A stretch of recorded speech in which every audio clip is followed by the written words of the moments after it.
हे guys, मैं हूँ Swapnil Tatia and welcome back to this channel. आज हम जीओसी करेंगे। जीओसी एक ऐसा टॉपिक नहीं है जो सिर्फ आप क्वेश्चन से सीख जाओगे, तो इसीलिए आई थॉट कि पहले इसके कंसेप्ट करते हैं। कंसेप्ट के साथ साथ कुछ क्वेश्चंस डिस्कस करेंगे तो अच्छा रहेगा। एंड क्वेश्चंस कुछ अच्छे बुक से, कुछ अच्छे क्वेश्चंस डिस्कस करेंगे। भाई अच्छा बुक, आई मीन मैंने खुद ने सॉल्व कर रखी है वो बुक, तो मुझे वो अच्छी लगी। That was MS Chauhan for organic chemistry. तो चलो फिर शुरू करते हैं।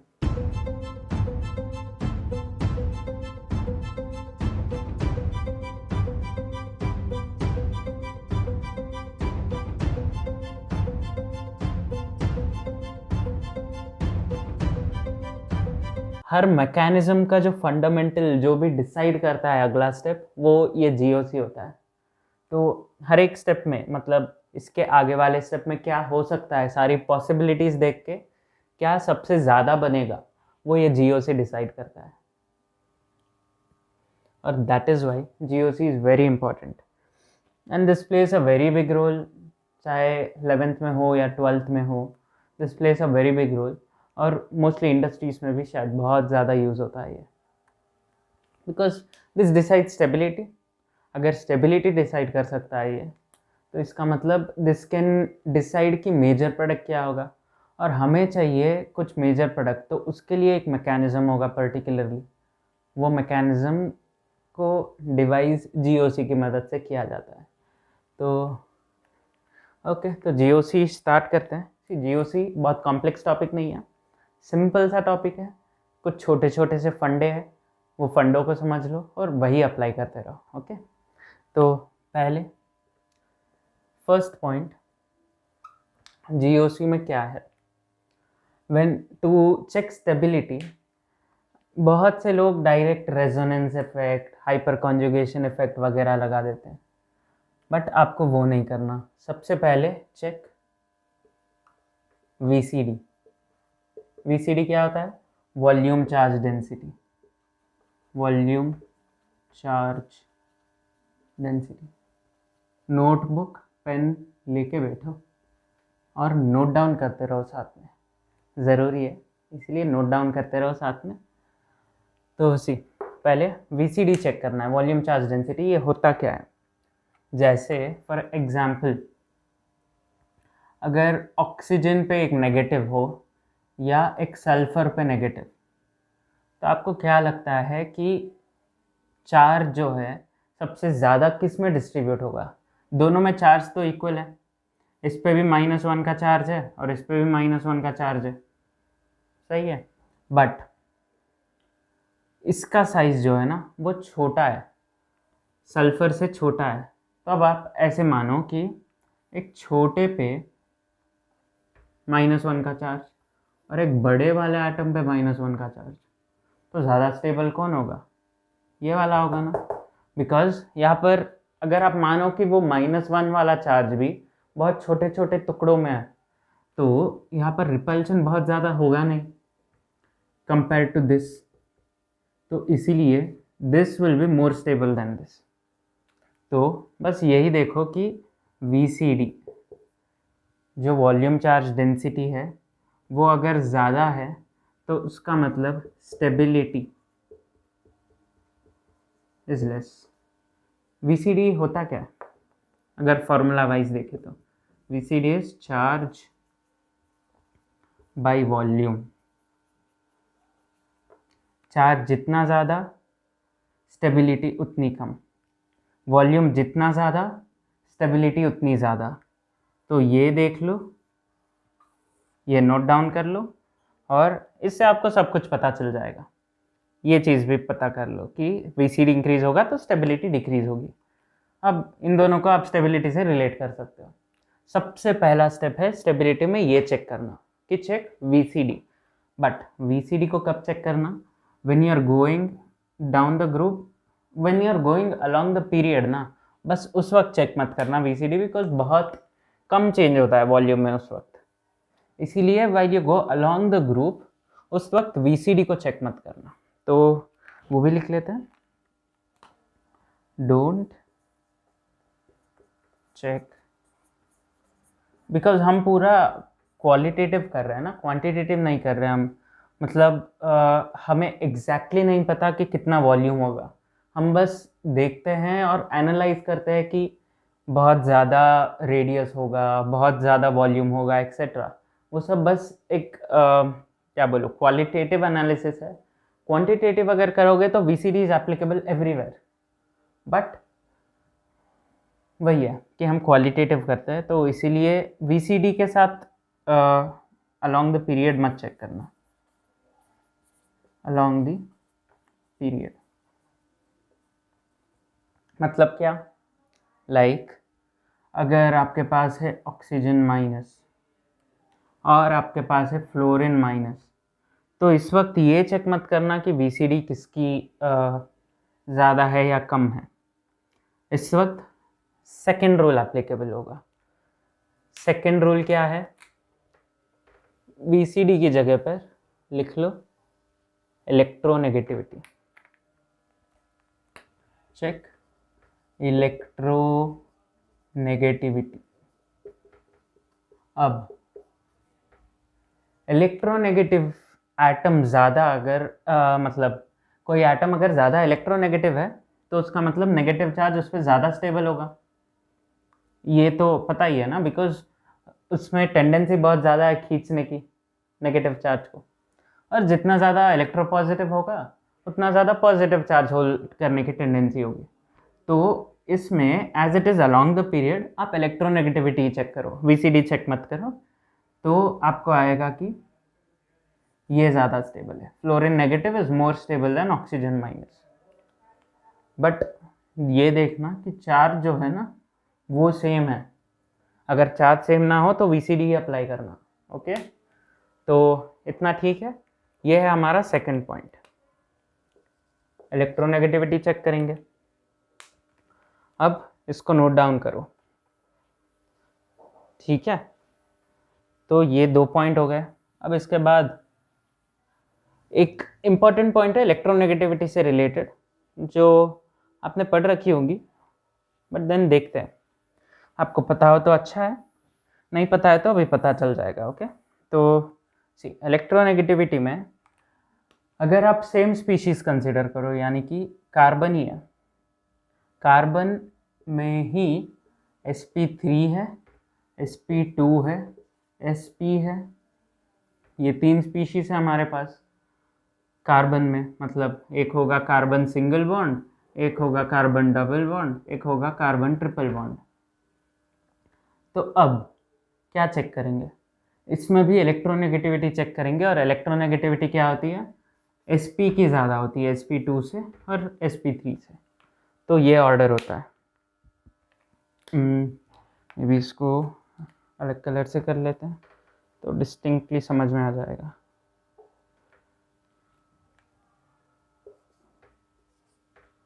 ओके, तो इसको भी नोट डाउन करो, बिकॉज ये सारे जो है ना बहुत बेसिक बेसिक छोटे छोटे स्टेप्स हैं जो आपको देखने हैं। हर क्वेश्चन में अप्लाई करना पड़ेगा इसको, धीरे धीरे अप्लाई करते करते आपको आदत बन जाएगी और आप इतना सोचोगे भी नहीं फिर। अब लास्ट पॉइंट जो है that is check electron displacement effects. क्या होते हैं इलेक्ट्रॉन डिस्प्लेसमेंट इफेक्ट्स? इसमें आते हैं आपके इंडक्टिव इफेक्ट, ठीक है पूरा ही लिख लेता हूँ, इंडक्टिव, एक है मीजोमेरिक, एक है हाइपर कॉन्जुगेशन। बस इतने में डिसाइड हो जाएगा। तो अब ये 3 स्टेप्स ही होते हैं सारे स्टेबिलिटी चेक करने के लिए। हाँ, और एक और होता है, इसमें होता है बैक बॉन्डिंग भी। बैक बॉन्डिंग भी चेक करना बहुत ज़रूरी है। बैक बॉन्डिंग कभी कभी बहुत गंदे खेल खेल देता है। तो ये 3 पॉइंट्स हैं, इन 3 पॉइंट्स को नोट डाउन करो इन अ बुक, ताकि आप एंड में रिवाइज कर सको ये सारी चीज़ें। It's important. अब सी इतना तो हो गया। अब इंडक्टिव इफेक्ट क्या है, मीसोमेरिक इफेक्ट क्या है, हाइपर कॉन्जुगेशन क्या है, बैक बॉन्डिंग। बैक बॉन्डिंग मैंने बता रखा है, तो अभी फ़िलहाल इन तीनों पर फोकस करते हैं, इंडक्टिव, मीसोमेरिक और हाइपर कॉन्जुगेशन। तो अब इन तीनों को थोड़े अच्छे से डिस्कस कर लेते हैं।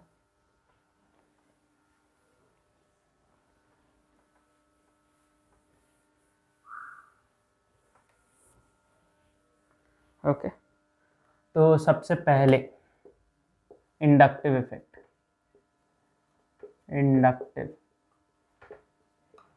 अब इंडक्टिव इफेक्ट होता क्या है, this is something like your electronegativity. जैसे फॉर एग्जांपल एक कार्बन है जो एक फ्लोरीन से कनेक्टेड है, यहाँ पर कार्बन है, एक नेगेटिव चार्ज है यहाँ पे, तो यहाँ पर fluorine will pull some electrons from, मतलब एक इलेक्ट्रॉन क्लाउड डेंसिटी जो होती है वो कार्बन से पुल होगी टुवर्ड्स फ्लोरीन, तो this will get some negative charge, छोटा सा नेगेटिव चार्ज, इस पे छोटा सा पॉजिटिव चार्ज। अब ये बिकॉज ये थोड़ा सा पॉजिटिव है तो ये भी थोड़ा सा खींचेगा और यहाँ पर डेल्टा डेल्टा पॉजिटिव ऐसा होगा, तो अब ये भी थोड़ा सा खींचेगा, तो इस पे थोड़ी सी इलेक्ट्रॉन डेंसिटी कम हो जाएगी दैन दिस, टोटल -1 का चार्ज था तो अब इससे थोड़ा कम होगा। ठीक है, तो बस यही है इंडक्टिव इफेक्ट। और चीज़ें क्या नोट करनी है इसके लिए, एक डिस्टेंस डिपेंडेंट है। कैसे, अब देखो यहाँ पे अगर आपका नेगेटिव चार्ज यहाँ पर होता ये वाले कार्बन पे तो फ्लोरीन बहुत आसानी से खींच सकता था, अगर यहाँ पर है तो थोड़ा मुश्किल होगा और यहाँ पर है तो और भी ज़्यादा मुश्किल, तो इसीलिए देर इज़ डेल्टा पॉजिटिव, फिर डेल्टा डेल्टा पॉजिटिव, फिर और थोड़ा सा कम, तो इसीलिए डिस्टेंस डिपेंडेंट है ये इफेक्ट, एक चीज़। और बस इतना ही है इंडक्टिव इफेक्ट। और अगर कोई इलेक्ट्रो पॉजिटिव एटम हो यहाँ पे कार्बन के रेस्पेक्ट में, अगर कोई ज़्यादा इलेक्ट्रो पॉजिटिव होगा then electron density will go towards, कोई ई मान लेते हैं, तो electron density will go towards carbon, इस पर डेल्टा प्लस आएगा, इस पर डेल्टा माइनस। अब इस पर डेल्टा माइनस है तो अगर एक और कार्बन होगा तो वो भी ऐसा ही होगा, तो इस पर डेल्टा डेल्टा माइनस ऐसा चलेगा अब ये। ओके, तो इसीलिए डिस्टेंस डिपेंडेंट, इतना आप नोट कर लो, इंडक्टिव में ज़्यादा कुछ नहीं है। और बहुत ज़्यादा इंडक्टिव इफेक्ट यूज़ नहीं करते हम, बहुत रेयर केसेस है कि क्वेश्चंस में इंडक्टिव इफेक्ट के रिलेशन में कुछ आ जाए, else inductive effect is in that useful, but हाँ it is something that's important. Okay, note कर लिया। चलो देन द सेकेंड इफेक्ट, ये बहुत इंपॉर्टेंट है, hyper conjugation. Okay, second hyper conjugation.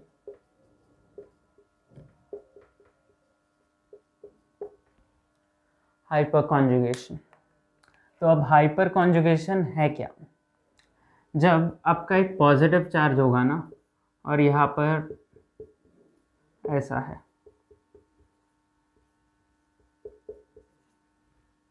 अगर आपके पास ये स्पीशीज है तो अगर आप बॉन्ड के फॉर्म में लिखो इसको तो you can write it like this, तब होता क्या है, ये बॉन्ड टूट जाता है यहाँ से और H माइनस जो है ना वो ऐसा सेपरेट हो जाता है इस पूरे कंपाउंड से, और हमारे पास आ जाता है CH, यहाँ पे प्लस, ये यहाँ पे H, C plus CH3 completely separate नहीं होता because while separating itself it goes and attacks here, यानी कि स्पेशली ये बॉन्ड नहीं बनेगा, इंस्टेड ये डायरेक्टली जाके इसी पर अटैक करेगा and you will get this.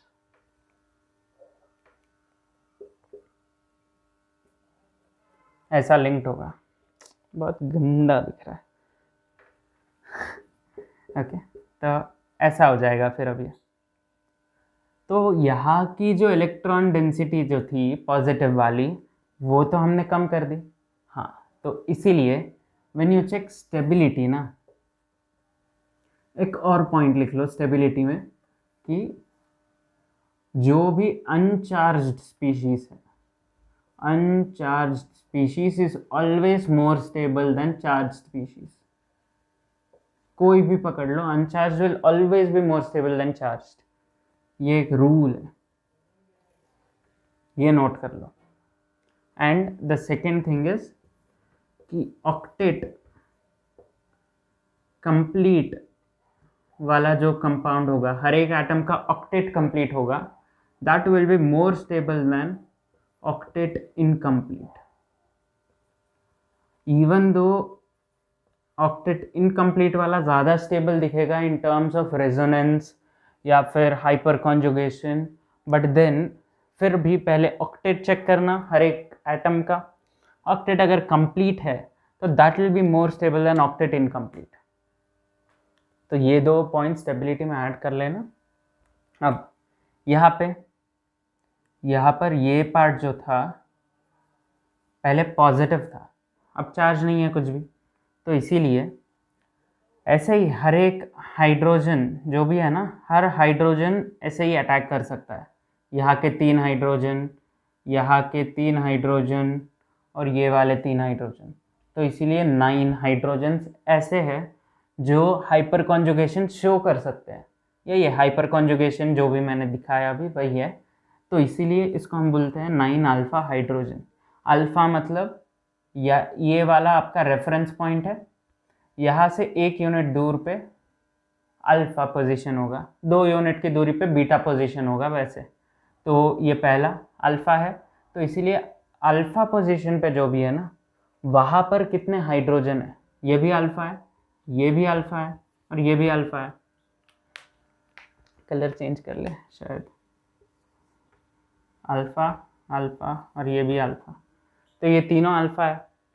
और हर एक अल्फ़ा कार्बन के पास 3 हाइड्रोजन है, तो इसीलिए 3 × 3 9 अल्फ़ा हाइड्रोजन्स है पॉजिटिव चार्ज के रिस्पेक्ट में। तो ऐसे होता है हाइपर कॉन्जुगेशन। अब हाइपर कॉन्जुगेशन में स्टेबिलिटी कैसे डिसाइड करेंगे? जितने ज़्यादा ऐसे अल्फ़ा हाइड्रोजन होंगे ना, उतना ज़्यादा स्टेबल होगा वो कंपाउंड। बट ये मत भूलना कि अनचार्ज will always be more stable than charged. ठीक है, तो हाइपर कॉन्जुगेशन में क्या पॉइंट आया हमारे पास कि मोर अल्फा एच मोर स्टेबिलिटी। अब क्या ये सिर्फ पॉजिटिव चार्ज के लिए है? नहीं, ये डबल बॉन्ड के लिए भी अप्लाई होता है। कैसे, वो देखते हैं। अब इतना तो समझ में आ गया? ठीक है, चलो फिर आगे बढ़ते हैं। कार्बन डबल बॉन्ड है, इसके पास हाइड्रोजन, इसके पास हाइड्रोजन, एक कार्बन भी दे देता है क्योंकि अल्फा हाइड्रोजन डिस्कस करना है ना। हाइड्रोजन हाइड्रोजन हाइड्रोजन, इसके पास हाइड्रोजन हाइड्रोजन हाइड्रोजन। ठीक है, ये भी थोड़ा क्लमजी दिख रहा है, थोड़ा सा नीट कर लेते हैं इसको। Hydrogen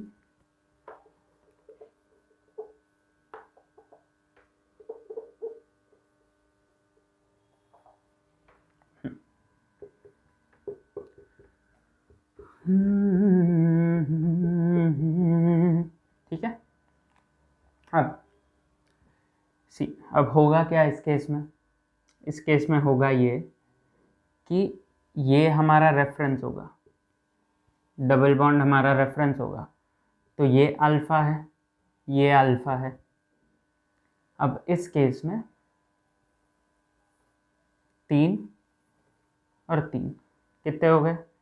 6 alpha hydrogen. बस खत्म, अल्फ़ा हाइड्रोजन गिनते जाओ, हाइपर कॉन्जुगेशन के structures will be equal to number of alpha hydrogen. But point क्या नोट करना है? Alpha hydrogen should be sp3। मतलब जो भी आपको फर्स्ट sp3 हाइड्रोजन मिलेगा रेफरेंस से, उस पॉइंट को आप अल्फ़ा मानोगे। जैसे कि एग्जाम्पल देखते हैं मैं क्या कहना चाहता हूँ। अगर आपके पास ऐसा कंपाउंड हुआ, ये है, अब पॉजिटिव चार्ज है यहाँ पे, ठीक है। तो अब ये वाला जो कार्बन है ना, ये वाला कार्बन तो sp3 है, फर्स्ट sp3, यहाँ से ये हमारा रेफरेंस है, तो उसके लिए ये वाला फर्स्ट sp3 है, तो इसीलिए ये तो अल्फ़ा हो गया। बट ये वाला sp2 है, तो हम इसको नहीं कंसिडर करेंगे। ये भी sp2 है, इसको भी कंसिडर नहीं करेंगे। अब ये आया फर्स्ट sp3, तो ये हमारा नेक्स्ट अल्फ़ा कार्बन होगा, ठीक है। तो ये नोट करो कि हमेशा रेफरेंस पॉइंट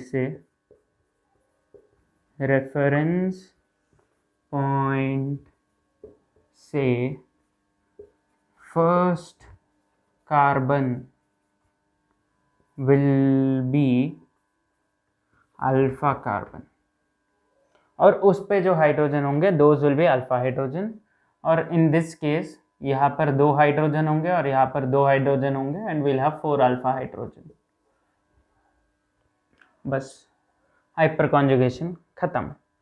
ये पॉइंट बहुत ज़्यादा इम्पॉर्टेंट है, ये पॉइंट बहुत ज़्यादा इम्पॉर्टेंट है।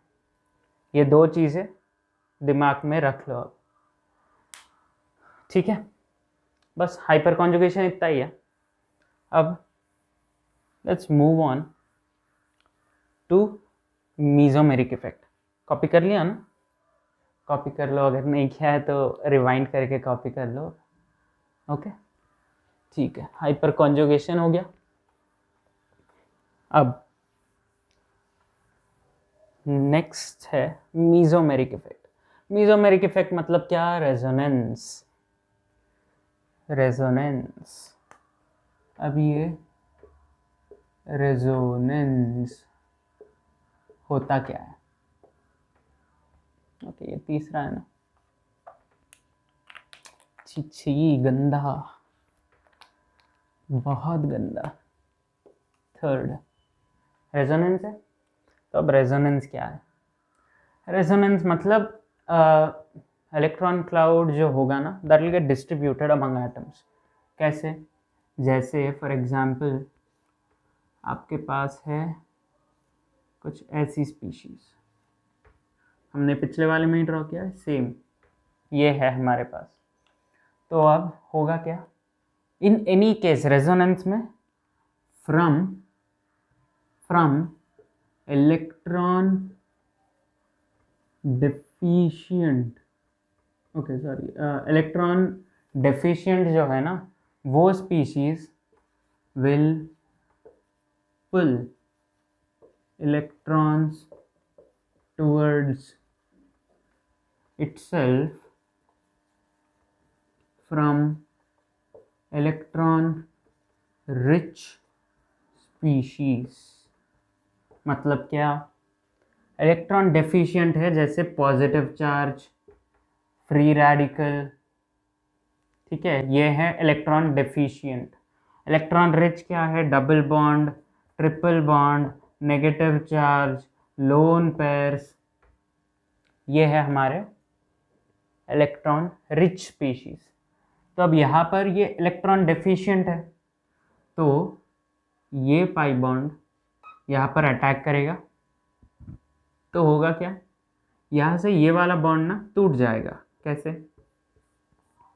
अब ये टूट गया यहाँ से, तो ये यहाँ पे बॉन्ड बनाएगा, सेम चीज़। अब यहाँ पर पॉजिटिव आ जाएगी, क्योंकि पहले इसके पास एक बॉन्ड था ना, अब वो टूट चुका है, तो यहाँ पर पॉजिटिव चार्ज आ गया।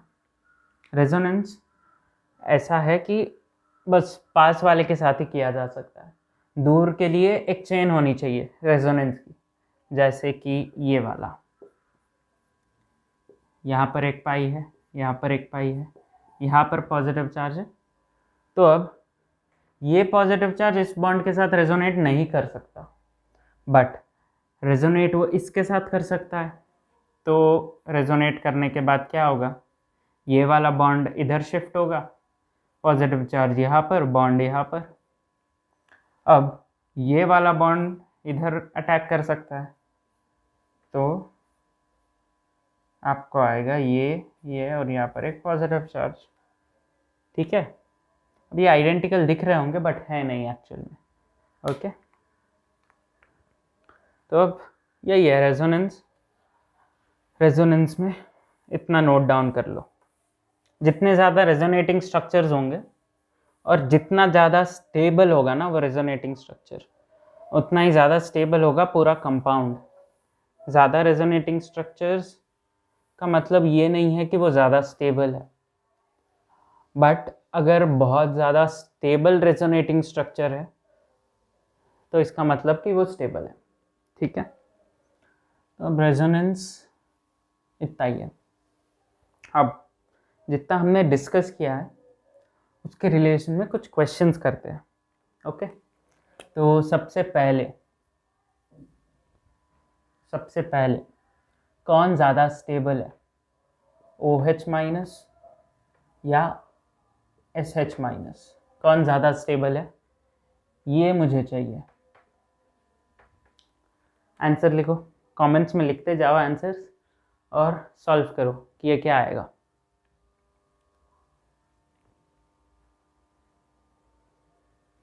आ गया? ओके, सी OH माइनस होगा या SH माइनस? क्या होगा क्या होगा क्या होगा? ऐसा या ऐसा? ऐसा। क्यों? VCD पहले VCD चेक करो। ओके, तो VCD के हिसाब से क्या होगा? SH माइनस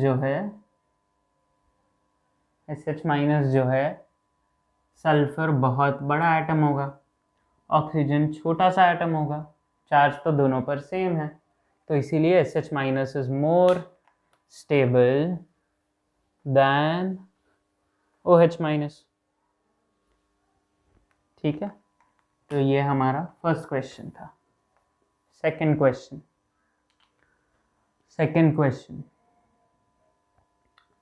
OH माइनस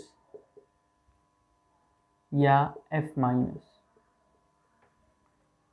सोचो कौन सा होगा?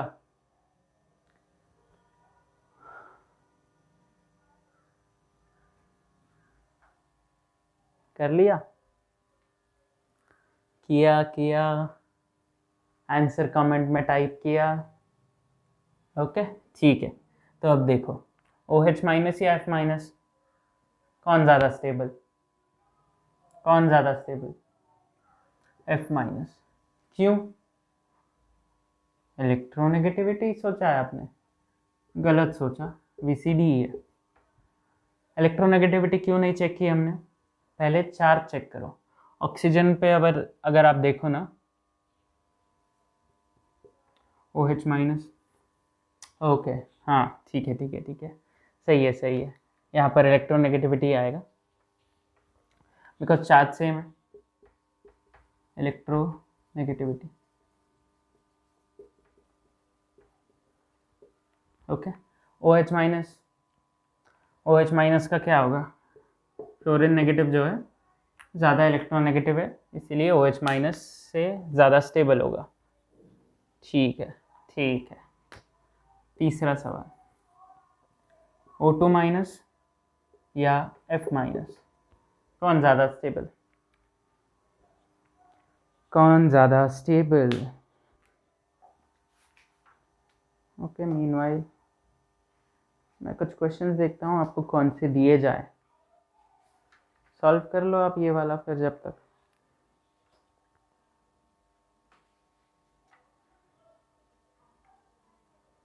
कर लिया?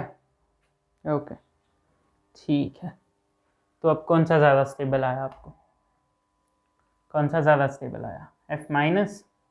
क्यों? VCD चेक कर लिया हमने, चार्ज जिसका ज़्यादा स्टेबिलिटी उसकी ज़्यादा कम, तो इसीलिए इसकी स्टेबिलिटी कम है, इसकी स्टेबिलिटी ज़्यादा है फ्रॉम VCD। ओके, तो 3 सवाल हो गए। अब चौथा सवाल, कार्बन डबल बॉन्ड कार्बन ये ज़्यादा स्टेबल या carbon double bond carbon carbon carbon carbon carbon, कौन ज़्यादा स्टेबल इन दोनों में? सोचो सोचो।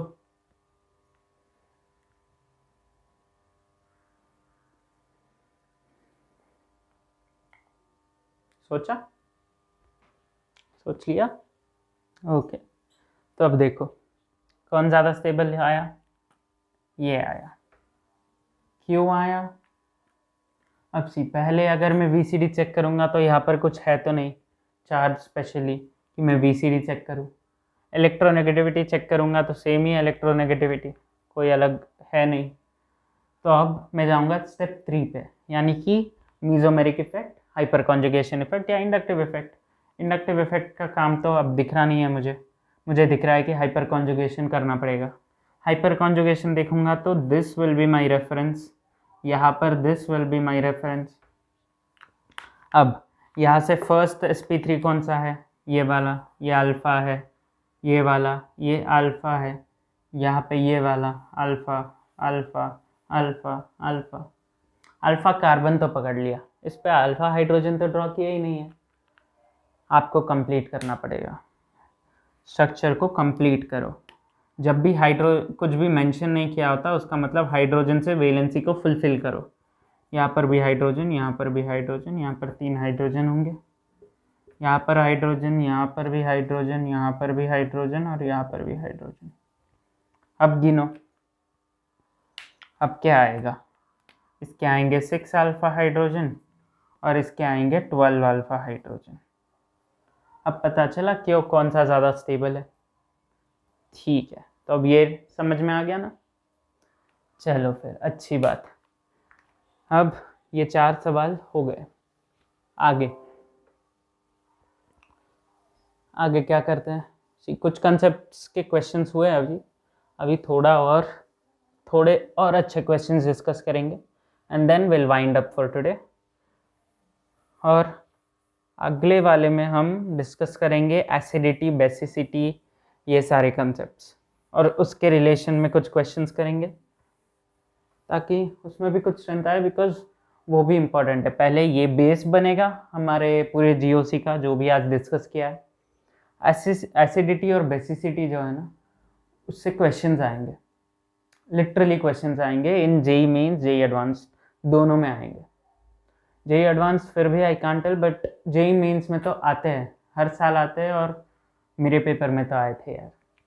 तो ठीक है, तो अब ये सवाल करो, चौथा नहीं 5वां है ना। तो अब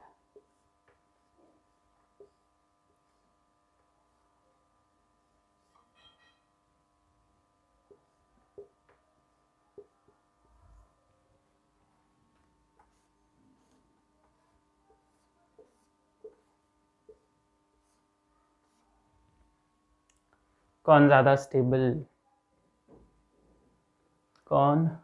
ज़्यादा स्टेबल होगा इन दोनों में? सोचो सोचो, हर रूल को ध्यान में रखना करते वक्त। कभी भी ऐसा मत करो कि कुछ स्किप कर दो, बिकॉज स्किप करने से दिक्कत हो जाती है। जो आपको आता है ना कंसेप्ट, उसको हर केस में अप्लाई करना सीखना है हमें, बिकॉज हमें -1 तो चाहिए ही नहीं। हमें चाहिए हर क्वेश्चन में जो भी अटेम्प्ट करे सारे +4 निकले। अब ये वाला क्या होगा आंसर?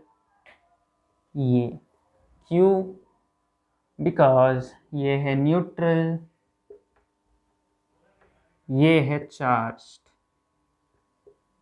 तो कौन ज़्यादा stable? Neutral is more stable than charged, तो इसीलिए सेकंड वाला ज़्यादा स्टेबल होगा। अब ये भी देख लो,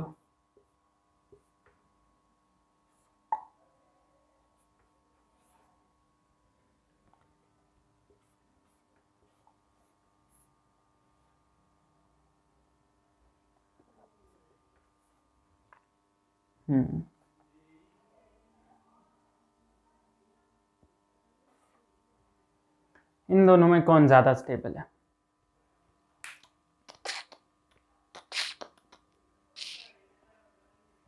सोचो, पॉज करो, ट्राई करो और सोचो, ध्यान से सोचो क्या होना चाहिए जवाब।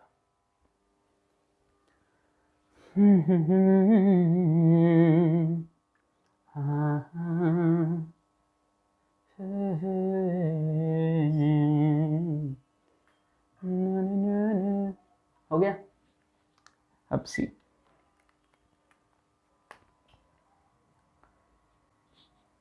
कौन सा है? एनालाइज करके सॉल्व करते हैं इसको, बिकॉज मैंने भी अभी फ्रेशली बनाया है क्वेश्चन, तो नहीं पता मुझे। अब पहले देखते हैं हाइपर कॉन्जुगेशन, बिकॉज मुझे वीसीडी का कोई कंसेप्ट दिख रहा नहीं, दोनों सिमिलर दिख रहा है।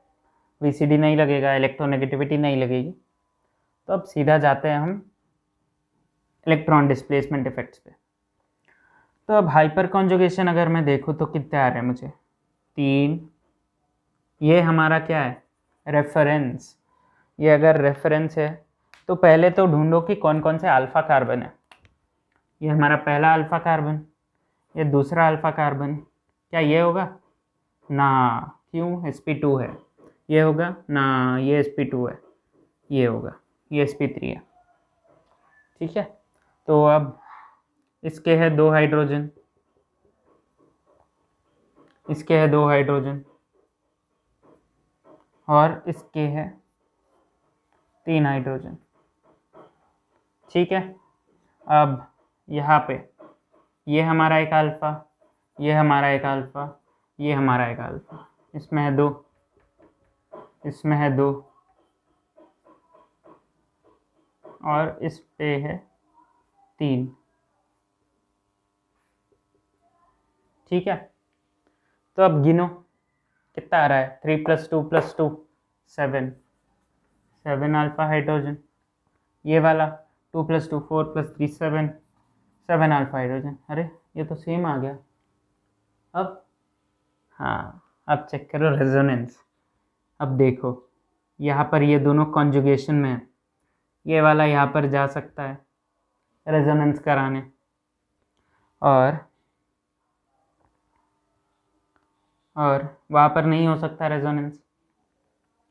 ठीक है, तो बट अब सवाल क्या उठता है कि क्या यहाँ पर रेजोनेंस हो सकता है? रेजोनेंस स्ट्रक्चर ड्रॉ करके देख लो एक बार, क्या बनाया जा सकता है कोई रेजोनेंस स्ट्रक्चर? अगर नहीं बनाया जा सकता ना, तो फिर हम आएंगे इंडक्टिव इफेक्ट पे, बिकॉज इंडक्टिव इफेक्ट जो है ना वो बहुत ज़्यादा इफेक्ट नहीं करता, बट देन अगर केस ऐसा हो कि दोनों चीज़ों में सिमिलर चीज़ें आ रही है हमारे पास हर जगह से, तब इंडक्टिव इफेक्ट काम करेगा। अब यहाँ पर अगर आप ड्रॉ करें रेजोनेंस स्ट्रक्चर बना के, तो क्या आएगा? यहाँ पर एक डबल बॉन्ड, यहाँ पर ऐसा होगा, ओके, अब पॉजिटिव चार्ज यहाँ पर आएगा, बस। तो अब इसमें कितने बॉन्ड्स हैं?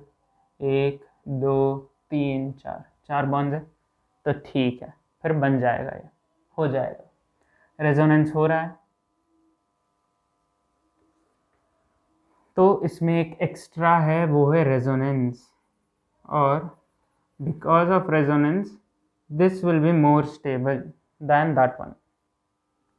ओके, तो ये सवाल थोड़ा सा बेटर था, बिकॉज हमें कुछ ज़्यादा चीज़ें चेक करनी पड़ी। अब इतना ठीक है? ओके, समझ में तो आ गया ना? कैसे गए हम? स्टेप वाइज गए, हर क्वेश्चन में स्टेप वाइज जाना ज़रूरी है, बिकॉज हाँ बहुत सी बार लगता है कि नहीं, स्टेप नहीं चाहिए, डायरेक्टली ऐसा टाइप का क्वेश्चन दिख रहा है, लेकिन गड़बड़ वहीं पर होती है। मैंने खुद ने बहुत सारे क्वेश्चंस इसी वजह से गलत किए हैं, और +4 की जगह पे -1 लेके आया हूँ, तो इसीलिए थोड़ा ध्यान रखना। अब अगला सवाल, ये एक सवाल देख लेते हैं। ये है, इस पर एक पॉजिटिव चार्ज है और यहाँ पर है NH2। ठीक है, अब हमारे पास एक और है। अब यहाँ पर क्या है, यहाँ पर भी पॉजिटिव चार्ज ही है, बट यहाँ पर ग्रुप जो है ना वो क्या है, वो है हमारा, क्या ले, ओके ठीक है, तो यहाँ पर है हमारा कार्बन CH3।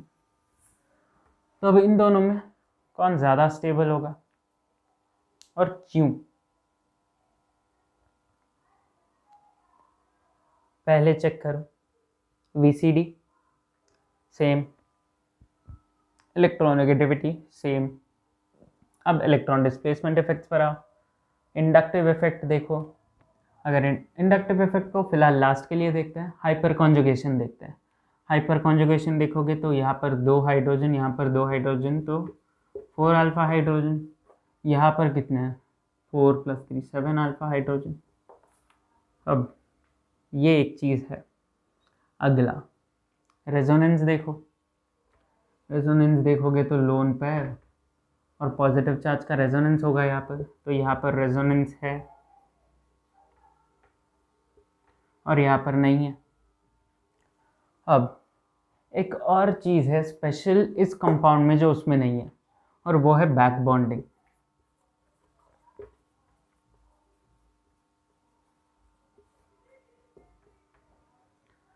अब बैक बॉन्डिंग कैसे हो रही है यहाँ पे, कोई भी अगर एक इलेक्ट्रॉन रिच स्पीशीज हो ना, लोन पेयर, नेगेटिव चार्ज, वैसा कुछ एक्स्ट्रा सा हो उसके पास, तो वो एक इलेक्ट्रॉन डिफिशिएंट वाले स्पीशीज को दे सकता है, और यहाँ पर इसको बोलते हैं बैक बॉन्डिंग।